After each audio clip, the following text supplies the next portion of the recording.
네, 그룹 뉴진스가 속한 어도어 민희진 대표와 모회사인 하이브의 대립이 격화하고 있는 가운데 하이브의 대표 그룹인 방탄소년단의 과거 음원 마케팅마저 논란이 되고 있습니다.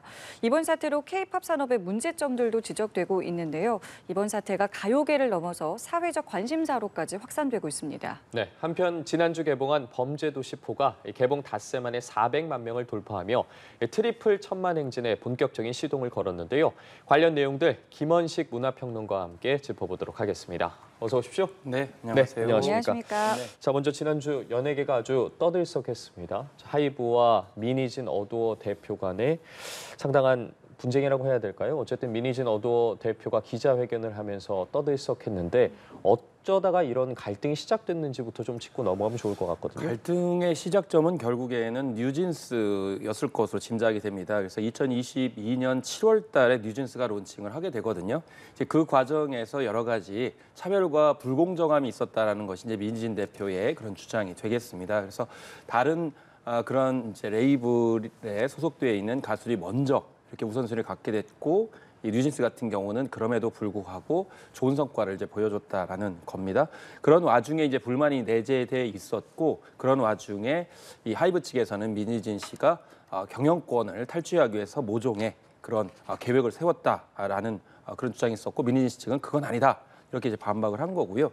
여기에 더불어 가지고 이 노예 계약이 있었다. 예를 들면은 경업 금지 조항 그리고 5% 정도의 주식은 이제 마음대로 할 수 없도록 이제 만들었기 때문에 이것이 노예 계약이라는 건데 하이브 측은 그것을 전면적으로 반박을 하고 경업 금지는 이미 업계에 다 있는 거고 그다음에 주식도 사실과 다르다. 이렇게 하면서 이 공방이 계속 이어지고 있는 상황이 되겠습니다. 예, 그리고 이번 사태를 보면서 멀티 레이블 시스템이 대체 뭐길래 또 이런 문제가 부각되는 거지라고 궁금해하시는 분들도 상당히 많으신데요. 이 멀티 레이블이라는 거를 저희가 어떻게 좀 이해하면 좋을까요? 네, 그렇습니다. 좀 설명을 드리면 이제 90년대 초반 SM 이전에는 기획사와 이제 음반사가 분리가 돼 있었습니다. 그러니까 여기서 레이블은 음반사라고 보시면 됩니다. 예전에는 음반사가 가수들을 육성하고 데뷔시켰어요. 대성기획이나 이런 걸 생각하시면 되겠습니다. 그러다 그걸 하나로 합친 것이 SM 모델이라고 보시면 되겠고 그렇지만 SM 엔터테인먼트로 좀 약간 한계도 있었던 것이 한 개의 레이블, 예를 들면 이수만 총괄 프로듀서가 이렇게 관여를 하다 보니까 좀 음악적 다양성이 훼손될 수가 있는 점이 있겠고 또 그리고 위험의 분산이 안 이루어지게 됩니다. 그러니까 하나만 이제 그룹을 밀었다가 나중에 그게 성공을 못하게 되면 전체 기업의 위기가 있기 때문에 멀티 레이블을 통해 가지고 이제 다양하게 분산 이제 운영을 하는 거죠. 그래서 이 하이브 같은 경우에도 11개 정도의 레이블이 있고 그동안 꾸준하게 인수합병, 지분 인수 등을 통해 가지고 이제 많이 불려왔다는 것이고 어도어 같은 경우도 그 가운데 하나가 되겠습니다. 그래서 이렇게 레이블이 뭐 예를 들면 플레디스처럼 세븐틴을 이제 관장을 한다든지 또 어도어처럼 이제 뉴진스 그리고 빅히트가 방탄소년단과 TXT를 이렇게 관리하고 매니지먼팅하는 거고 본사는 이제 여러 가지 조율을 하는 거죠. 법무적인 어떤 측면이라든지 이런 전략이라든지 이런 부분에서 이제 차이가 있다고 볼 수가 있겠습니다. 예, 멀티 레이블에 대해서 설명을 해주셨는데 그렇다면 이번 논란을 관련해서 좀 들여다보자면 자, 민희진 대표 같은 경우엔 자신이 만든 뉴진스를 이 하이브의 그러니까 또 다른 레이블 중에 하나라고 봐야겠죠. 이 빌리프랩에서 다른 걸그룹으로 이제 카피를 했다고 주장하는 거 아니겠습니까? 관련해서 이것도 멀티 레이블이 좀 갖는 문제점 중 하나라고 봐야 될까요? 그러니까 사실 멀티 레이블은 미국에서 굉장히 전형적인 사례예요. 그러니까 굉장히 독립적으로 자율적으로 운영을 하게 하고 거기에서 이제 다양한 대안들이 나오게 하는 건데 중요한 건 멀티 레이블이 원래 이런 게 아니고요. 이제 민희진 씨가 주장하는 것은 방시혁 의장이 다 개입을 하고 있다. 그렇기 때문에 손을 떼야 된다. 이런 주장을 한 거거든요. 그러니까 중요한 거는 멀티 레이블의 원래 문제가 아니고 그것을 운영하는 방식에 있어서 정말 멀티 레이블 시스템 운영 방식이냐. 이런 부분에 대해서 지적을 하고 있는 거죠. 그렇기 때문에 뭐 심지어는 뭐 군대식 축구다. 그러니까 일사불란하게 누가 지시 명령하는 이런 방식이 과연 멀티 레이블이냐. 이렇게 되면 콘셉트가 반복된다든지 공장식 제작을 하기 때문에 결과적으로 이런 맥락에서 좀 뉴진스를 따라한 거 아니냐 이런 지적들을 이제 민희진 대표가 하는 거고 그렇지만 하이브 측에서는 아니 오히려 더 위험을 선제적으로 방지해 왔다. 뭐 이런 어떤 논리를 펴고 있는 상황이 되겠습니다. 예.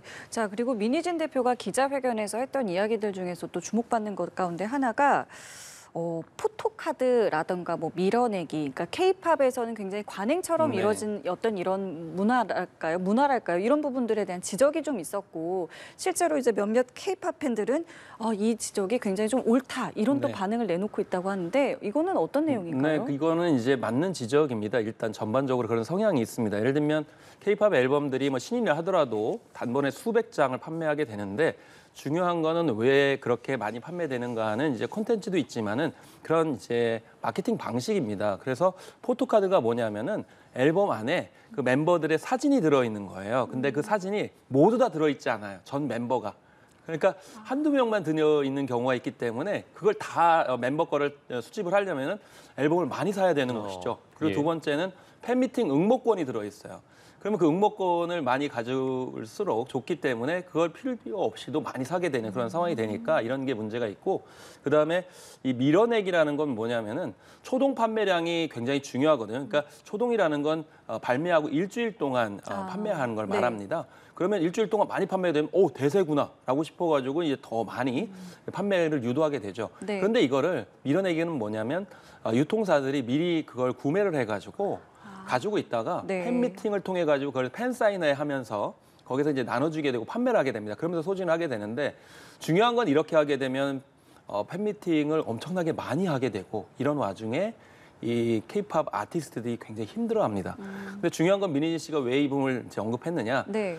민희진 씨는 뉴진스는 그런 것들을 하지 않고도 이렇게 전 세계적으로 큰 인기를 끌었다. 이제는 더 이상 포토카드나 밀어내기 방식으로 이렇게 홍보 마케팅을 하면 안 된다라는 부분을 지적을 하면서 K-팝의 이면을 좀 드러낸 거죠. 예, 이렇게 좀 내분이 심화하는 가운데 또다시 또 여러 가지 논란들이 계속해서 양산되고 있는 상황이거든요. 뭐 하이브와 이 사이비 종교가 연관돼 있다는 의혹부터 시작해서 뭐 방탄소년단의 뭐 사재기 의혹, 뭐 콘셉트 도용 의혹까지 나왔는데 하이브 측은 어쨌든 사실무근이라고 법적 대응을 예고했는데 네. 어쩌다 이런 이야기들까지 나오게 되는 네, 겁니까? 이런 이야기가 나온 것은 이제 민희진 대표가 방탄소년단조차도 이제 자신의 아이디어를 좀 따라했다 이런 부분 때문이었습니다. 그러다 보니까 이제 방탄소년단의 불똥이 튄 건데요. 이 콘셉트 도용 같은 경우는 이제 한 언론인이 자신이 이야기했던 그런 이제 앨범 명이라든지 뭐 컨셉이라든지 아니면 인터뷰에 써였던 표현들이 이제 자신의 말이다 이렇게 주장하면서 나왔던 것이고 또 여기에는 이제 사재기 같은 경우에는 몇 년 전에 이제 문제가 됐던 그런 이제 음원 마케팅이 과연 사재기냐? 라는 관련해 가지고 논란이 있었거든요. 그거는 이제 어떤 불법적으로 협박을 했던 그런 사례였는데 과연 그것이 이제 사재기였느냐는 좀 따져봐야 될 필요성이 있겠고 그다음에 이 사이비 종교 논란 같은 경우에는 이렇게 이제 다루기 시작을 하면 민희진 대표를 두고 주술 경영을 한 것으로 취급하는 거고 똑같기 때문에 그래서 여러 가지 어떤 상황 중에 몇 가지 정황만 가지고 추측을 하는 것은 좀 우리가 조심해야 된다 이렇게 예. 볼 수가 있겠습니다. 어쨌든 너무나 많은 이야기들이 나오고 있기 때문에 외신도 지금 이 사태를 상당히 주목하고 있고 이 사태에 대해서 K-팝 산업의 성장통이다라고도 이제 좀 보는 관측들이 있더라고요. 개인적으로 지금 이 사태가 우리에게 주는 메시지는 좀 뭐라고 좀 보고 계세요? 네, 그렇습니다. 일단 앞서서 이제 언급드렸던 멀티 레이블 체제를 과연 정확하게 적절하게 지금 구사하고 있느냐, 잘 경영하고 있느냐를 좀 따져봐야 될 것 같습니다. 왜냐하면 2018년부터 JYP가 멀티 레이블 시스템을 도입을 했고 이후에 하이브가 이제 확장을 했습니다. 그리고 SM 같은 경우에도 SM 3.0을 발표하면서 멀티 레이블로 간다고 했거든요. 그렇기 때문에 우리 K-팝의 어떤 경영 전략으로서 이번에 굉장히 잘 자릿매김하는 그런 계기로 삼아야 될 것 같고요. 그다음에 포토카드나 밀어내기 같은 앨범을 인위적으로 팬들에게 전가하는 방식 같은 경우에도 지금 외신에서 많이 지적된 상황입니다. 특히 이제 그래미 어워즈 같은 경우에서도 좀 많이 뼈아프게 지적하는 부분이기 때문에 예. 이런 것도 이번에 좀 털고 가야 될 필요성이 있다고 봅니다. 그리고 지금 전반적으로 K-팝의 위기라는 어떤 설이 있습니다만 그 콘텐츠의 위기라기보다는 저는 잠시만요, 경영의 위기라고 평론가님. 생각합니다. 네, 평론가님과 저희가 지금 하이브와 또 민희진 대표와의 어떤 갈등에 대해서 좀 여쭤봤는데요. 일단은 이것이 지금 외신들도 상당히 좀 주목하는 상태이고, 뭐 여러 가지 글쎄요, 과거에 이제 문제점들이 좀 드러나고 있다라고 말씀을 해주셨는데 이런 와중에 지금 뉴진스는 새로운 뮤직비디오를 네. 또 공개를 했죠. 글쎄요, 이 뉴진스의 신곡이 원래도 관심이 상당히 많았지만 이번 사태 때문에도 굉장히 좀 관심이 많은 상황인 거잖아요. 그렇습니다. 이제 사실 이제 중요한 거는 뉴진스의 활동에 영향이 있으면 안 되잖아요. 예. 그래서 뭐 많은 분들이 활동에 영향이 있는 건 아니냐라고 했지만은 영향 없이 또 이렇게 발표를 했습니다. 그래서 뭐 이제 1,300만 회 이상 그러니까 조회수가 기록이 됐는데 원래 뉴진스 같은 경우에는 기존에 없던 걸그룹 컨셉을 가지고 있어요. 그래서 굉장히 청순한, 순수한, 발랄한 소녀 감성을 보여주고 있는데 이번에는 버블검이라고 해서 여기서 버블검이라는 건 껌을 말합니다. 예. 그래서 되게 이제 청소년들이 껌을 이제 씹으면서 여러 가지 놀이를 하게 되는데 그런 면모들을 이제 뮤직비디오에 잘 반영을 해서 뉴진스답다 이런 느낌이 들었습니다. 이런 것들도 결국에는 뭐 민희진 대표의 어떤 컨셉이라는 점을 이제 보여주는 그런 사례가 됐지 않았나 이렇게 생각이 들고 그런 면에서 오히려 좀 호응이 있지 않나라고 생각할 수가 있겠습니다. 네, 그리고 또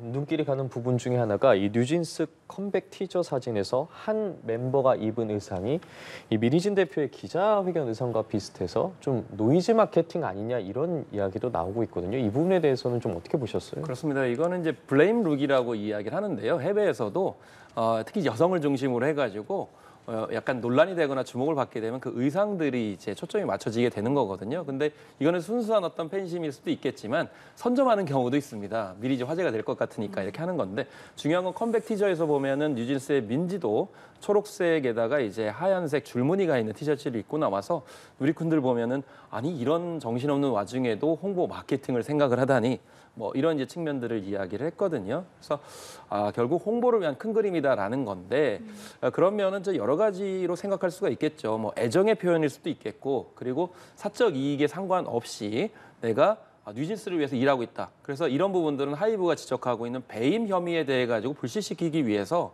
이런 이제 의상을 착용하고 나온 게 아닌가 이렇게 생각할 수도 있겠습니다. 예, 알겠습니다. 자, 이번에는 화제를 바꿔서요. 영화 이야기를 좀 나눠보겠습니다. 지난주에 개봉한 영화죠. 범죄도시 4. 벌써 400만 관객을 돌파했습니다. 이 정도 속도면 올해 개봉한 영화 가운데 가장 빠른 속도가 아닐까요? 네, 그래서 가장 빠른 속도를 기록을 했고요. 또 첫날만 해도 뭐 굉장히 그 신기록을 갱신을 했습니다. 네. 근데 다만 이제 주말간에 네. 이렇게 100만 하루 동안 이제 동원하기 했었는데 좀 여기서 이제 짚어봐야 될 건 뭐냐면 원래 이렇게 연작 시리즈 같은 경우는 초반부에 흥행사가 굉장히 빠릅니다. 그래서 범죄도시 3 같은 경우 초반부에는 흥행사가 굉장히 빨랐던 측면이 있고 그러다 약간 이제 늦춰지게 되는 그런 상황이 되거든요. 중요한 거는 그동안 범죄도시에 대해서 많은 관객분들이 이미 이제 검증을 하셨기 때문에 초반 흥행세가 이제 빠를 수밖에 없다라고 볼 수가 있겠습니다. 예, 범죄도시 같은 경우에는 그리고 좀 성수기가 아니라 비수기에 개봉을 한다고 하는데 네. 이것도 전략 중에 하나라고 봐야 되는 전략 겁니까? 중에 하나죠. 그래서 작년 같은 경우에도 5월 달에 개봉을 했거든요. 그래서 왜 4, 5월이 이제 비수기라고 하냐면 원래 4, 5월 달은 야외 활동을 많이 하십니다. 그렇기 그렇죠. 때문에 극장에 가기보다는 이제 다른 뭐 나들이를 가시거나 여행을 많이 가시는 그런 상황이죠. 그런데도 불구하고 범죄도시가 작년에 비수기에도 개봉을 해가지고 1,000만 관객을 돌파를 했거든요. 그래서 올해는 좀 더 앞당긴 거죠. 4월 같은 경우에는 더 이제 비수기이고 특히 4월 말 같은 경우는 5월 초와 연결이 되기 때문에 비수기임에도 불구하고 이런 흥행세를 가지고 5월, 6월 달까지 가보겠다는 뜻으로 볼 수가 있겠습니다. 그래서 6월 이제 중반에 들어서면 이제 또 방학과 이제 맞물리기 시작을 네네. 하기 때문에 이제 비수기를 탈출하거든요. 그래서 처음 시도하는 거라고 볼 수가 있겠어요. 대형 흥행을 대부분 이제 흥행 관점에서 봤을 때 방학 시즌에 맞추는데 그래서 범죄도시가 이런 시도를 하는 것은 또 의미가 있을 수 있다. 말씀하신 대로 전략일 수 있다. 이렇게 볼 수 있겠습니다. 범죄도시가 이번이 4번째 시리즈인데 8편까지 이미 시나리오가 나와 있는 상태라고 들었습니다. 네. 우리나라에서 8편까지 나온 영화 시리즈가 과연 있었나 싶을 정도로 그렇죠. 뭐 예를 들면 예전에 그쵸. 우레메 시리즈를 뭐 생각할 수가 있었을 텐데. 그렇죠. 이렇게 시리즈 영화가 이렇게 범죄도시가 큰 인기를 받는 거는 어떤 이유라고 좀 보고 그래서 계세요? 이제 지금 한국판은 이제 마블 시리즈를 만들겠다 이렇게 이제 표현했고 또 마동석 씨가 나이가 있기 때문에 네. 생각은 그냥 10편, 뭐 20편 만들고 싶다 이렇게까지 얘기를 했었는데 네. 일단 8편까지 만드는 이유 중에 하나는 일종의 확실한 컨셉입니다. 그래서 선과 악, 그러니까 못된 놈을 혼내준다, 원펀치로 혼내주겠다 이런 컨셉을 마동석 씨 개로를 통해 가지고 보여줄 수가 있는데 단순한 어떤 메시지도 있지만은 중간 중간에 마동석 씨의 웃음이 나옵니다. 재치와 유머 예. 이런 부분들. 그리고 여기에는 이제 빌런이라고 하는 악역의 역할도 굉장히 크고요. 그쵸. 범죄도시 1에서 장첸 역할로 나왔던 윤계상 씨의 그 악역 연기가 대단했었거든요. 그 예. 뒤에 뭐 손석구 씨도 대단했었고 또 이준혁, 김무열 씨 이러는 등 악역이었던 역할 이런 부분도 이제 되짚어 볼 수가 있기 때문에 여러 가지 어떤 그 대중 영화에서 관객들이 어떤 것을 원하는지를 잘 보여주고 있는 점들이 이렇게 작용을 하고 있다 이렇게 볼 수가 있겠습니다. 예, 지금 앞서 말씀드린 것처럼 5일 만에 400만이면 1000만도 충분해 보이는데 앞서 2, 3편 모두 1000만을 달성하긴 했는데 3편이 2편보다는 조금 흥행이 비교적 덜하지 않았습니까? 네. 이번 4편은 어떻게 또 보고 비슷한 계세요? 맥락이 될 수도 있을 것 같습니다. 그래서 이 1068만 명이 범죄도시 3의 세 번째 편에 이제 최종 관객 수가 되겠는데요. 그래서 1043만 명에서 한 5만 명 정도 늘어난 수준에서 이제 종료가 됐거든요. 이게 무슨 말씀이냐면 결국 1000만 넘기가 좀 힘들었다는 거예요. 처음에는 돌파가 굉장히 올라가다가 예. 그래서 이번 4편에서도 지금 400만 돌파했습니다만은 아마 다음 주부터는 좀 여력이 좀 떨어지지 않을까 이렇게 생각은 해보고 있습니다. 네. 그렇지만은 뭐 반드시 그렇게 되리라는 또 보장은 없기 그쵸. 때문에 어쨌든 관객들의 반응을 이제 보면서 우리가 정리를 해야 될 것으로 보입니다. 맞아요. 또 입소문이라는 것도 상당히 좀 맞습니다. 크게 그리고 볼만한 작용하니까요. 영화 지금 없는 상황이고 그렇지만 예. 다만 좀 아쉬운 거는 스크린을 너무 독과점을 해가지고 아. 다른 영화들이 좀 얼굴을 내밀지 못하고 있어요. 그런 점은 좀 약간 아쉽다 이렇게 생각이 듭니다. 예, 알겠습니다. 오늘 말씀 저희 여기까지 함께하겠습니다. 지금까지 김헌식 문화평론가와 함께했습니다. 감사합니다. 네, 감사합니다.